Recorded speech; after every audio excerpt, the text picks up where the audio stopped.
우리 한국 서북노회 노회장님이시고 부산교회를 담임하고 계시는 홍승범 목사님, 참 저희들 노회 때문에 참석하러 오셨다가 저희 교회가 수지 맞았습니다. 옆에 있는 분하고 한번 인사 나누십시다. 오늘 수지 맞았습니다. 네. 수지 맞으면 똔똔인데 좌우지간 하여튼 우리가 오늘 큰 축복 받는 줄로 믿습니다. 귀한 목사님 나오셔서 말씀 선포하실 때에 마음은 활짝 여시고 큰 은혜 받는 시간이 되기를 바랍니다.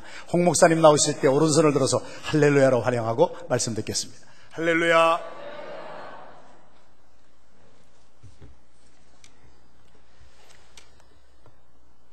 할렐루야. 여러분들 뵙게 돼서 너무나도 감사하고, 참으로 저 개인적으로도 이 미국에서 귀하게 쓰시는 호성기 목사님 심부하신 안디옥 교회 방문해서 예배를 함께 드리게 된 것을 큰 영광으로 생각을 합니다. 안디옥 교회 하게 되면, 전주에 가게 되면 큰 안디옥 교회가 있습니다. 깡통 교회라고 하는 안디옥 교회가 있는데, 그 안디옥 교회는 그 이름에 걸맞게 그 집을 깡통으로 짓고, 그러니까 옛날에 그 미군들 막사를 짓던 그 스레트로 집을 짓고 교회를 크게 화려하게 장식하지 않고 선교를 위해서 모든 예산들을 쓰는 아주 유명한 교회입니다. 안디옥 교회는 또한 그 사도행전에서 매우 유명하죠.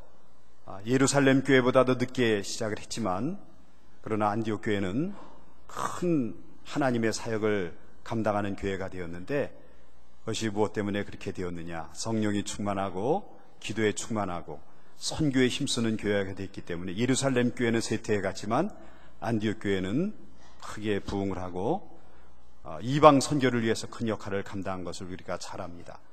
바로 이 필라에 있는 이 안디옥 교회가 이 시대를 위해서 하나님에게 크게 쓰임받는 귀한 교회가 될 줄로 분명히 믿습니다.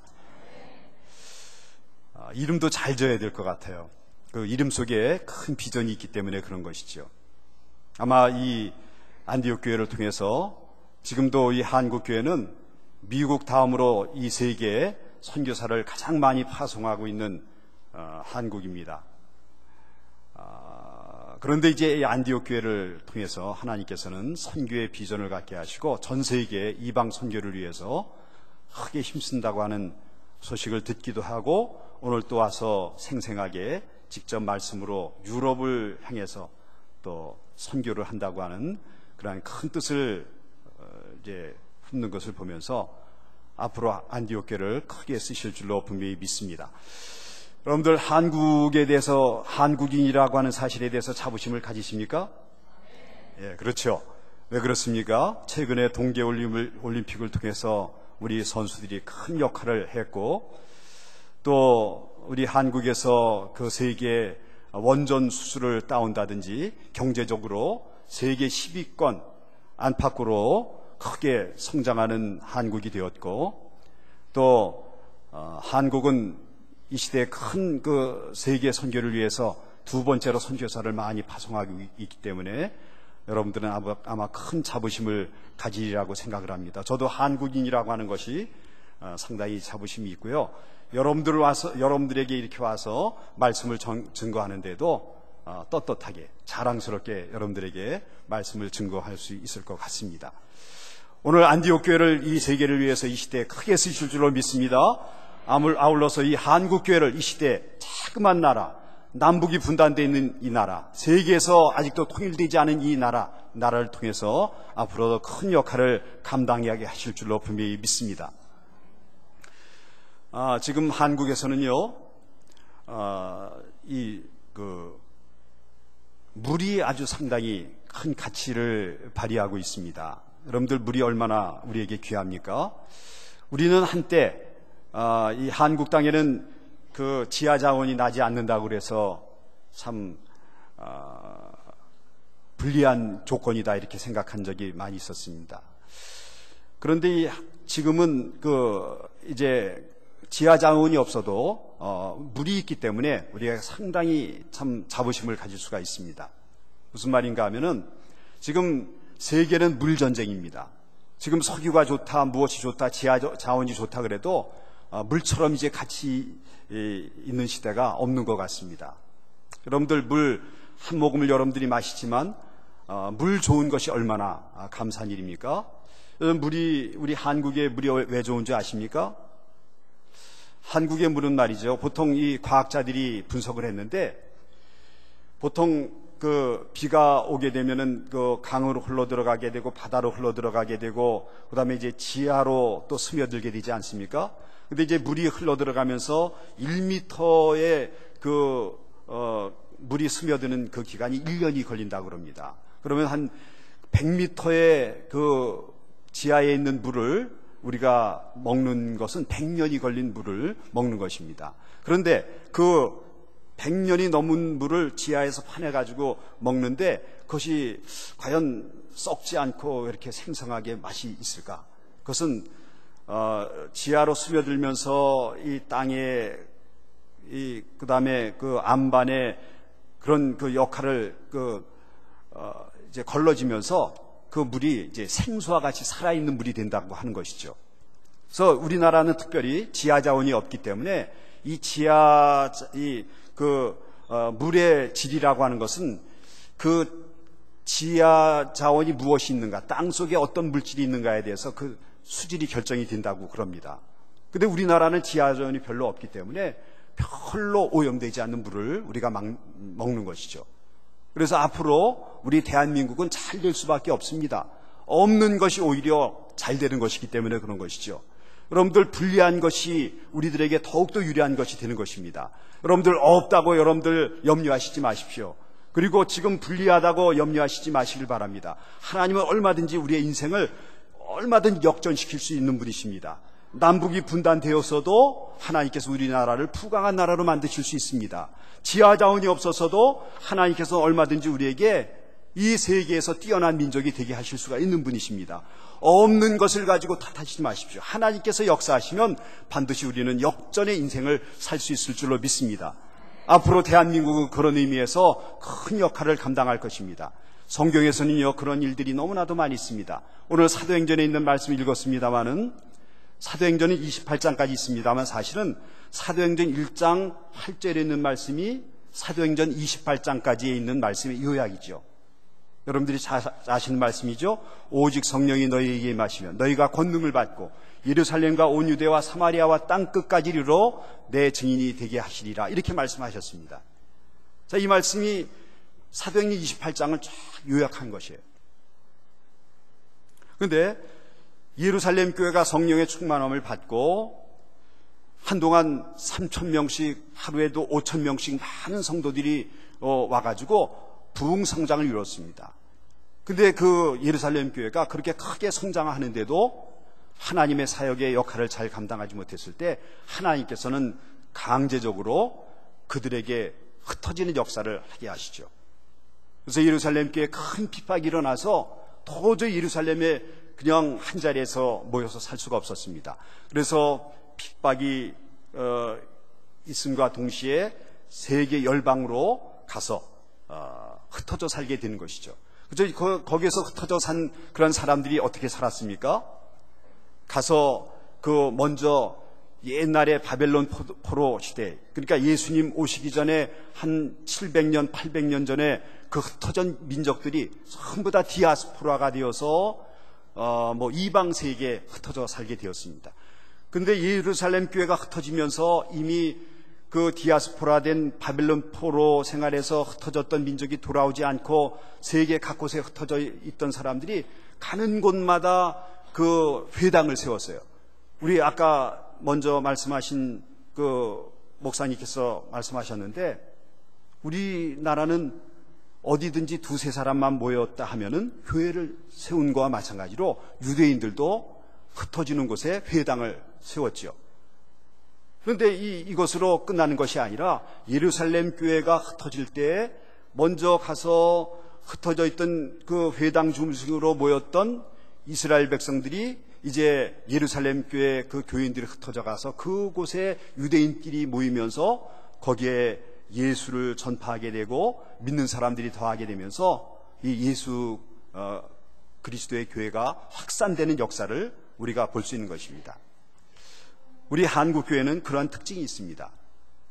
유대인들과 같이 흩어진 민족들이 그냥 있는 것이 아니라 가는 곳마다 우리는 예수 그리스도를 중심으로 모였습니다. 안 믿는 사람들도 교회에 가야 아는 사람들을 만날 수 있기 때문에 교회로 모여와서 아마 이 미국 교회도 한인 교회도 그런 놀라운 성장을 이뤘다고 믿습니다. 제가 여기 오기 전에 하와이의 호놀룰루에 들려왔습니다. 거기는 이제 저희 집사람 친구가 있어서 친구 남편이 그 한인 감리교회 그 장로님이십니다. 조장로님이신데 거기서 책을 제가 한 2권 얻어 가지고 왔어요. 하와이 한인 이민 100년사라고 하는 한인 하와이 이민사 이 2권의 책을 잠깐 제가 읽어봤습니다. 그 책을 읽어봤더니 한국 사람들이 하와이에 이민 온 것이 사탕수수 노동자로 왔는데 1903년도 1월 달에 왔더라고. 최초로. 그때 온 사람들이 여기 미국 총교도들이 이 미국 땅에 왔을 적에 102명이 왔다 그러더라고요. 근데 하와이 땅에 한국 사람들이 온 사람들이 103명이 왔다고 그럽니다. 아주 비슷해요.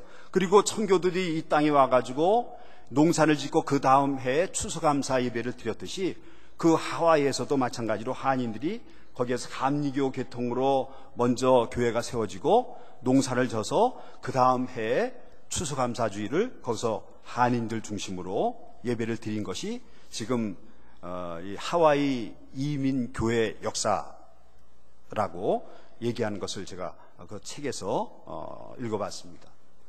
그렇습니다. 우리 한국 사람들은 말이죠. 가는 곳마다 이렇게 2-3사람만 모이면 예수 그리스도를 중심으로 모여서 교회를 이렇게 부흥시켰던 것을 볼 수가 있습니다. 그러니까 한국 사람들이 모인 곳은 교회가 있고 교회가 모인 곳은 부흥이 일어나게 되는 것이죠. 오늘 이 전 세계적으로 하나님께서 과연 사람들을 쓰신다면 어느 나라 사람들을 쓰실까? 한국 사람들을 쓰실 줄로 분명히 믿습니다. 제가 조금 아까 물에 관한 이야기가 있습니다만은 말씀을 드렸습니다만 여러분들 이 교회 생수의 강이 흘러 넘칠 수 있기를 간절히 바랍니다. 제가 이 미국 사람이 쓴 책인 리처드 포스터 목사님이 쓰신 생수의 강이라고 하는 책을 읽어봤습니다. 그 생수의 강의 책에는 예수님 그 탄생 이후에 지금까지의 교회 역사를 쭉 살펴보게 되면 몇 가지 그 영적인 생수의 강이 흘러서 지금 여기까지 왔다. 그 생수의 강의 흐름을 탄 교회들은 부흥할 것이다. 그 몇 가지의 얘기 가운데 말씀의 생수의 강이 있고 기도의 생수의 강, 그 다음에 구제의 생수의 강, 그 다음에 영성의 생수의 강, 예배의 생수의 강, 여러 가지 그 영적인 그 생수의 물결을 잘 타는 교회는 이 땅에서 번성을 이룰 것이고, 그리고 그 흐름을 타지 못하는 교회들은 쇠퇴해 갈 것이다라고 하는 것이 그 리처드 포스터 목사님의 얘기였습니다. 제가 오늘 말씀을 듣고 보니까 안디옥 교회 말로 그런 영적인 흐름을 타서 바로 이 시대에 귀하게 쓰임을 받지 않을까, 저는 그렇게 믿는 것입니다. 오늘 그러한 교회가 되기 위해서 교회는 도약을 해야 됩니다. 몇 가지 어떻게 하면 이 교회가 더욱더 도약해 갈 것인가를 오늘 본문 말씀을 통해서 간략하게 여러분들에게 말씀을 증거하도록 하겠습니다. 첫째로 여러분들 이제 제2의 도약의 이 안디옥 교회가 되려면 첫째로 말씀에 젖어서 사실 수 있기를 간절히 바랍니다. 교회 능력은 어디 있느냐? 말씀의 능력에 있는 것이죠. 오늘 23절에 있는 말씀에 이런 말씀이 있습니다. 여러분들 제가 읽는 성경 말씀은 요즘에 우리 한국교회에서 있는 개정판 성경 말씀이기 때문에 뜻은 같지만 조금 말은 다를지도 모릅니다. 근데 이제 제가 그렇게 준비를 했기 때문에 제가 준비한 말씀으로 읽는 것을 이해해 주시기 바랍니다. 23절에 이렇게 말씀해 주고 있습니다. 그들이 날짜를 정하고 그가 유숙하는 집에 많이 오니 바울이 아침부터 저녁까지 강론하여 하나님의 나라를 증언하고 모세의 율법과 선지자의 말을 가지고 예수에 대하여 전하더라. 여러분들 설교했다 하면 호성기 목사님 아니시겠습니까? 허성기 목사님과 같이 훌륭한 선교가를 만난 것을 여러분들 복으로 믿으실 수 있기를 간절히 바랍니다. 설교를 하나님의 음성으로 듣는 교회야말로 은혜로운 교회, 능력 있는 교회가 이 시대에 될 줄로 분명히 믿습니다. 지금 오늘 말씀에 보게 되면 지금 바울은 자유로운 몸이 아니시죠. 그가 3차 전도 여행을 마치고 예루살렘에 갔다가 같은 유대인들로부터 고발을 당해서 로마인들에게 잡혔습니다. 바울이 복음을 전하지 못하도록 하는 거죠. 바울은 이 과정에서 자신은 로마의 시민권을 가지고 있기 때문에 나를 재판하려면 저 가이사인 황제에게 가서 내가 재판을 받아야 된다. 이렇게 해서 로마로 압송을 당하게 되죠. 그런데 육지로 가지 않고 빠르게 가야 되기 때문에 바다로 가게 됩니다. 그런데 거기서 유라굴로라고 하는 큰 광풍을 만나서 배 탄 사람들이 다 죽게 될 때 바울이 하나님 앞에 간절히 기도합니다. 바울은 하나님 인도하심으로 죄인이면서 오히려 뱃사람과 군인들을 진정시키고 한 사람도 다치지 않고 멜리데라고 하는 그 큰 섬에 다 상륙을 하게 만듭니다. 그때 풍랑에 흠뻑 젖은 이들을 원주민들이 극진히 영접하면서 몸을 녹여주기 위해서 그 원주민들이 불을 떼죠. 근데 그 불을 떼는데 바울이 그 나뭇가지들을 갖다가 떼는데 그 사이에서 독사가 나와서 바울의 이 손가락을 뭅니다. 그때 바울이 죽질 않아요. 사람들이 깜짝 놀라죠. 그래서 이 죽지 않는 것을 보면서 이 사람은 바로 신이다. 바울을 향해서 막 그렇게 얘기를 합니다. 그러면서 이제 마침 그 섬에 추장에 부친이 열병이 걸렸다는 얘기를 듣습니다. 그래서 이 사람이 신과 같은 사람으로 인정을 받기 때문에 바울을 초청을 해서 기도를 받게 됩니다. 간절히 기도하게 되죠. 정말로 추장의 열병이 한순간에 낫게 되죠. 바울이 이쯤 되니까 죄인의 몸이지만 군인들에게나 토인들에게 얼마나 권위가 있겠습니까? 이러는 가운데 바울은 마침내 로마에 도착을 하게 되는 것입니다. 그리고 오늘 23절 말씀이 이어지는 것입니다. 그들이 날짜를 정하고 그가 유숙하는 집에 많이 오니 바울이 아침부터 저녁까지 강론하여 하나님의 나라를 증언하고 모세의 율법과 선지자의 말을 가지고 예수에 대하여 권하더라. 그러니까 바울의 관심은 어디에 있는가 하면은 복음 전파에 있는 거예요. 바울 감옥에 가서도 풍랑을 만났어도 토인을 만났어도 어디에서든지 복음을 전파하는 것입니다. 그래서 로마도 복음화된 것이죠. 여러분, 말씀이 들어가는 곳은 생명이 있는 것입니다. 생수의 강이 흐르게 되는 것입니다. 말씀의 생수의 강에 거기에 그 가에 살고 그 속에 사는 그러한 생명들은 다 살아게 나게 되는 것입니다. 여러분들 2010년도를 맞이해서 여러분들 안디옥 교회가 전부 다 말씀에 젖어 살 수 있기를 간절히 바랍니다. 우리나라도 마찬가지입니다.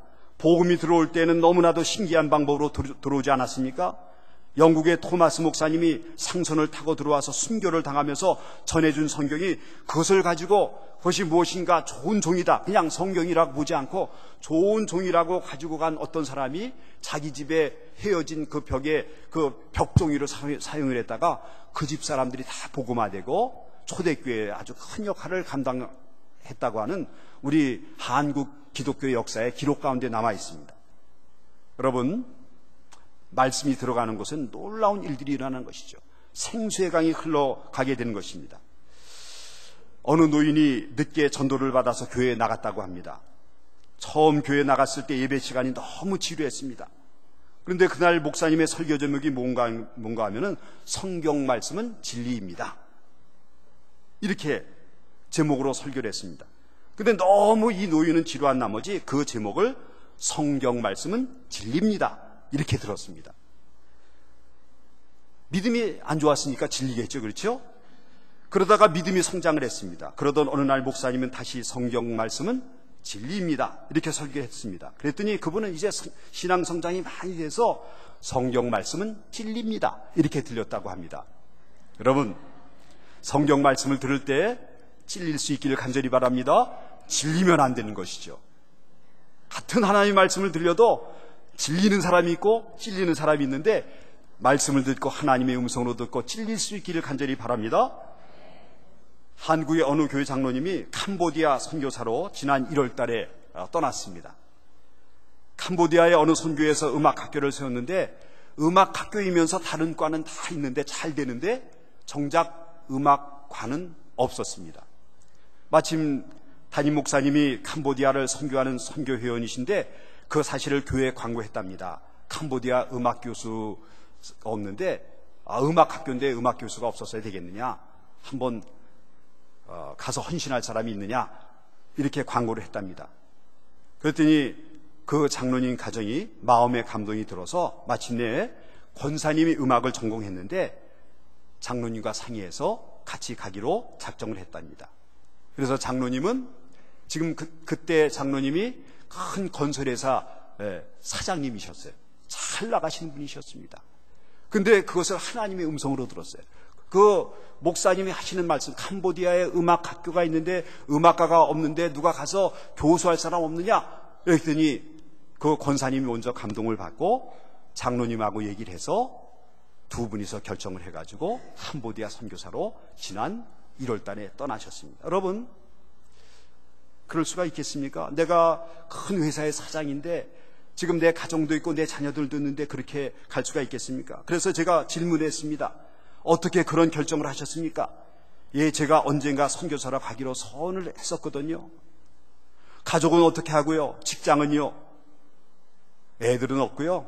사실 직장 그만두기가 상당히 어려웠습니다. 그러나 더 늦어지면 곤란할 것 같아서 제가 가기로 결정을 했습니다. 여러분, 저는 이 장로님이 들은 그 음성을 말이죠, 하나님의 음성을 들었다고 믿습니다. 이런 교회 하나님께서 영광을 받으시고 크게 도약하게 하실 줄로 분명히 믿습니다. 하나님은 오늘도 우리를 그렇게 불러주시는 거예요. 하나님 말씀을 들을 때 바로 우리에게, 내 개인에게 하나님의 음성을 들려주시는 줄로 믿으실 수 있기를 간절히 바랍니다. 하나님 말씀을 들을 때 질리게 듣지 마시고 찔리게 들으실 수 있기를 간절히 바랍니다. 그러면 여러분들 개인적으로 신앙대의 성장이 올 수 있는 것이고, 여러분들 교회도 성장이 올 수 있는 것이고, 앞으로 이 교회를 통해서 세계 교회를 위해서 크게 큰 역할을 감당하게 하실 줄로 분명히 믿습니다. 둘째로, 도약하는 교회는 어떤 교회냐? 신령한 눈을, 큰 비전을 갖는, 비전의 눈을 뜨는 교회가 되어야 됩니다. 26절 27절에 있는 말씀입니다. 일러스되 이 백성에게 가서 말하기를 너희가 듣기는 들어도 도무지 깨닫지 못하며 보기는 보아도 도무지 알지 못하는도다. 이 백성들의 마음이 우둔하여져서 그 귀로는 둔하게 듣고 그 눈으로 감았으니 이는 눈으로 보고 귀로 듣고 마음으로 깨달아 돌아오면 내가 고쳐줄까 함이라. 2009년도 9월달입니다. 그때 어느 날 새벽에 국민일보 사옥에서 있었던 국민 비전 클럽 월요 예배에 제가 초청을 받아서 갔습니다. 그곳에는 말이죠, 그 새벽에 우리나라 정계, 재계, 종교계 굵직한 인물들이 다 모였어요. 유명한 목사님, 경제계, 정치계, 믿지 않는 분들까지 초청해 그 정당마다 초청돼서 왔습니다. 설교는 그날 조용기 목사님이 하셨습니다. 그때 조용기 목사님의 설교 가운데 루터 이야기를 했습니다. 루터가 하루는 길을 가다가 물통에 물을 길어가는 사람을 유심히 보았다고 합니다. 근데 물통에 물을 가득 채우고 가는데 물 위에 막대기 하나를 딱 띄운다는 거예요. 그래서 궁금해가지고 루터는 왜 막대기를 물 위에 띄우십니까? 이렇게 물었답니다. 그랬더니 안정을 주기 위해서입니다. 만약 막대기를 띄우지 않으면 물이 흔들려서 밖으로 넘치게 됩니다. 그렇게 하더랍니다. 그때 이 조 목사님은 그 안정을 찾게 하는 막대기를 십자가라고 해석을 했습니다. 이 민족을 붙잡고 십자가를 지신 예수님을 붙잡으면 이 민족은 살 것이라고 그렇게 해석을 했습니다. 지금 이 민족을 뿌리채 흔들면서 불안을 조장하는 세력이 있다 하더라도 그보다 더 안정을 바라는 신앙인들이 더 많이 있기 때문에 절대 안정될 것이라고, 지금도 불안하다 마음을 잡지 못하는 사람이 있더라도 기도하는 사람이 대한민국에 너무나도 많이 있기 때문에 이 나라는 살 것이라고 설교를 했습니다. 전 분명히 믿습니다. 제가 조금 아까 어떤 장로님하고 차를 타고 오면서 안디옥 교회가 잘 되고 있는, 잘 될 수밖에 없는 그런 이야기를 하셨습니다. 안디옥 교회는 어느 미국 교회에서도 찾아볼 수 있는 새벽 기도가 있다 그러더라. 기도가 살아있는 교회는 잘 될 줄로 분명히 믿습니다. 여러분들 교회가 호성기 목사님 훌륭하시죠? 여러 교인들이 훌륭하시죠? 그러나 기도하는 교회는 잘 될 줄로 믿습니다. 왜 그렇습니까? 하나님께서 이끌어주시고 하나님께서 밀어주시기 때문에 잘 될 수밖에 없습니다. 십자가 붙들고 살면 잘 될 줄로 분명히 믿습니다. 우리는 이 역사 속에서 영적인 안목을 가져야 됩니다. 얼마 전 강원도 정선 카지노에서 수백억을 날린 성공신화에 나오는 사람을 TV에서 추적 조사했습니다. 그 사람은 피역 사업으로 성공한 사람입니다. 그래서 자기 없었던 때를 생각하고 어려운 사람들을 돕기 시작했어요. 여기저기 찾아다니면서. 그러던 어느 날 강원도 쪽에 도움을 주러 갔다가 그 같이 갔던 사람이 사장님 저 정선 카지노에 가서 한번 카지노 해보시지 않겠습니까? 솔깃했어요. 그래서 장난 삼아서 한번 그곳에 가자고 했습니다. 맨 처음에 재미로 돈을 넣었는데 이게 안 되려고 그러는지 말이죠. 몇백만 원을 한꺼번에 땄다 그럽니다. 여러분들 처음에 따면은 그게 안 된다고 한 얘기 들어보셨습니까? 그래가지고 야 되는구나, 재미있네. 남의 돈 따먹는 것이 그렇게 재미있었답니다. 그래서 시작한 것이 밤새게 되고요. 그러다가 그 밤에 맨 처음엔 땄는데 2천만 원을 잃게 됐어요. 너무 억울하잖아요. 그래서 잃은 돈 찾으려다가 하다가 빚까지 지게 되었습니다. 그래서 작심하고 서울 가서 몇억 원을 가지고 다시 왔답니다. 근데 한꺼번에 많이 따야 하니까 그때 제가 얘기 듣기로는 정선 카지노가 있으면 그 안에서도 VIP 따로 있고 또 VIP 중에서도 또 VIP가 또 있다 그러더라고요. 또 다른 밀실이 있대요. 거기 들어갔답니다. 한 번에 억대씩 거는 그런 그 카지노가 있답니다. 그래가지고 거기 가서 말이죠. 몇 억을 잃고 결국은 그 회사가 빚더미 안고 회사까지도 다 망하고 그리고 가족들이 다 헤어졌어요. 여러분, 눈이 어두우면 자기가 지금 무슨 짓을 하는 것 잘 모릅니다. 여러분들 신령한 눈을 뜨실 수 있기를 간절히 바랍니다. 교회가 도약하려면 주님이 붙드시는 교회가 돼야 됩니다. 교회는 주님의 십자가를 붙들어야 됩니다. 이 교회가 영적으로 십자가 붙들고 기도하는 교회가 될 수 있기를 간절히 바랍니다. 어떤 사람이 시골에서 올라와서 사업에 성공해서 큰 재력가가 되었다고 합니다. 고급 아파트에 살았습니다. 그래서 항상 시골의 정치가 그리웠어요. 어느 날 재래시장에 가서 아침마다 잘 우는 닭을 한 마리를 사오려고 했습니다. 골고 골라서 좋은 닭 많은 돈을 주고, 그래서 웃돈을 주고 사왔습니다. 아파트 베란다에 아담한 닭장을 지어주었습니다. 난방시설을 갖춰주었습니다. 모이는 자동으로 나오게 해줬습니다. 물통은 파이프 라인에 연결을 시켜줬습니다. 그런데 그 다음날 아침에 닭소리를 들으려고 하니 닭이 울질 않는 거예요. 그래서 가게 주인을 찾아가서 따졌답니다. 아니 좋은 닭이라고 웃돈까지 줘가지고 사왔는데 왜 닭이 안 오냐? 자초지종을 가게 주인에게 말했습니다. 가게 주인이 물었답니다. 집은 잘 만들어줬습니까? 예, 포근한 침대를 갖춘 최첨단 보금자리입니다. 모이는 잘 주십니까? 잘 주는 정도가 아니고 오토매틱입니다. 물도 잘 주십니까? 파이프라인에 연결되어 있어서 저절로 나옵니다. 그러자 닭장 주인이 고개를 끄덕이면서 딱 무릎을 치고 이렇게 말했답니다. 그러면 그렇지요. 그 닭이 무엇이 아쉬워서 울겠습니까? 여러분들, 닭 얘기지만 이것이 우리 현대인들의 모습입니다. 이것이 나의 상태는 아니십니까? 아쉬울 게 없는데 왜 울겠어요? 여러분들 이 교회가 도약하길 원하십니까? 신령한 눈을 뜨실 수 있기를 간절히 바랍니다. 주님의 십자가를 붙드십시오. 능력의 손으로, 피 묻은 손으로 붙잡고 계시는 이 교회, 주님을 붙잡을 수 있기를 간절히 바랍니다. 그래서 큰 기적을 이루는 교회가 될 수 있기를 간절히 바랍니다. 마지막으로 사도행전을 이어갈 수 있기를 간절히 바랍니다. 여러분들 사도행전은 28장으로 끝나지요? 그러나 사도행전은 28장으로 끝나는 것이 아닙니다. 이어져 가고 있습니다. 오늘 30절, 31절을 보십시오. 바울이 온 이태를 자기 셋집에 머물면서 자기에게 오는 사람을 다 영접하고 하나님의 나라를 전파하며 주 예수 그리스도에 관한 모든 것을 담대하게 거침없이 가르치더라. 사도행전은 바울이 로마에 가서 재판을 받는 과정 중에서 로마 고관들에게 복음을 전하고 잠시 풀려나서 셋집에 살면서 찾아오는 사람들에게 하나님 나라와 주 예수 그리스도에 관한 모든 것을 담대하게 거침없이 전했다고 하는 이야기로 마칩니다. 그러나 사도행전이 이것으로 끝나지 않죠. 점점 서진하고 영국과 미국을 거쳐서 미국의 선교사들이 한국에 오고 그 다음에 중국으로 거쳐서 이슬람권이 아랍을 지나서 다시 이스라엘 예루살렘으로 가게 되면 사도행전이 끝나는 것입니다. 백투 예루살렘으로 간다고 요즘에 많은 신학자는 그렇게 얘기를 합니다. 저는 요전에 어느 목사님으로부터 그 교회 담임 목사님이 없는 사이에 설교를 하러 갔는데 참으로 안타까운 현장을 보았다고 하면서 전해 들은 말씀을 제가 들었습니다. 그것은 그날 전도되어 오는 사람이 수없이 많이 있었다는 거예요. 몇십 명을 소개하더랍니다. 근데 기가 막힌 것은 뭔가 하면은 등록 신자를 소개하면서 어느 장로님 가정 등록하셨습니다. 어느 권사님 가정 오셨습니다.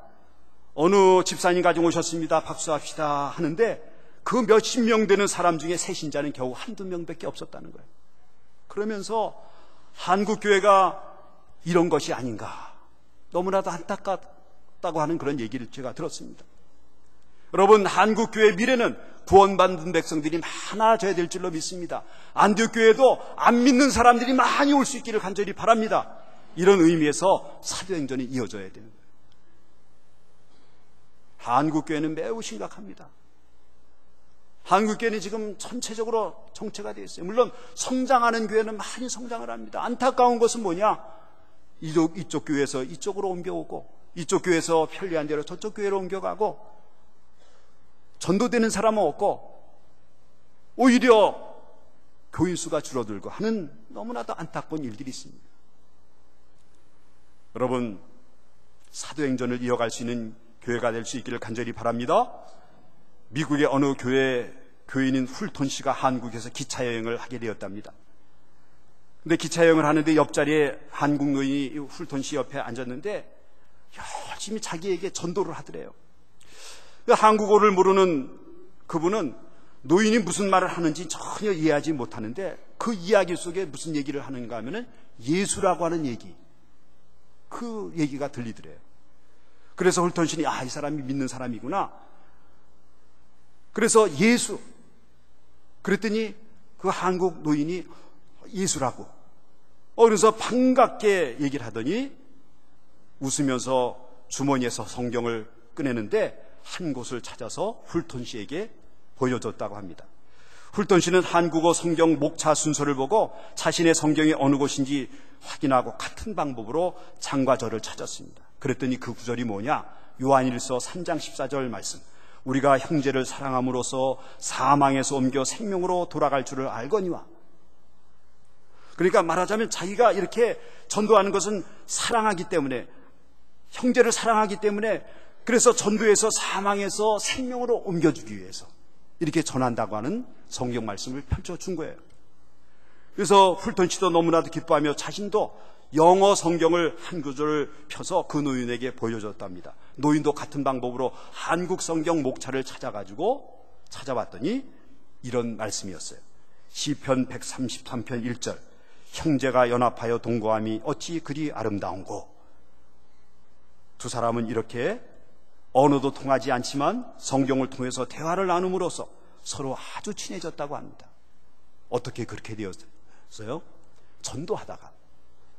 말은 통하지 않지만 전도의 열정을 갖게 되니까 하나님의 마음을 갖게 되고 서로 뜻을 갖게 되었습니다. 무엇입니까? 여러분, 전도의 열정이 뜨겁게 되면 하나님께서는 그 가운데 놀라운 일들을 행하시게 되는 것이죠. 여러분들, 오늘 우리는 이 시대에 태어났습니다. 특별히 미국 땅에 와서 살게 되었습니다. 안디옥 교회에 나왔습니다. 과연 우리는 이 시대에 태어나서 어떤 사람으로 살아가는 것이 좋겠습니까?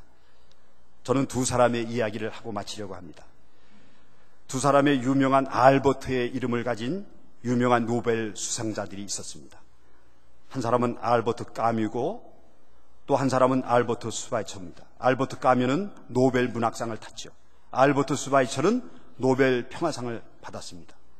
그런데 알버트 까뮤는 그 큰 거금의 상금으로 자기 개인을 위해 썼어요.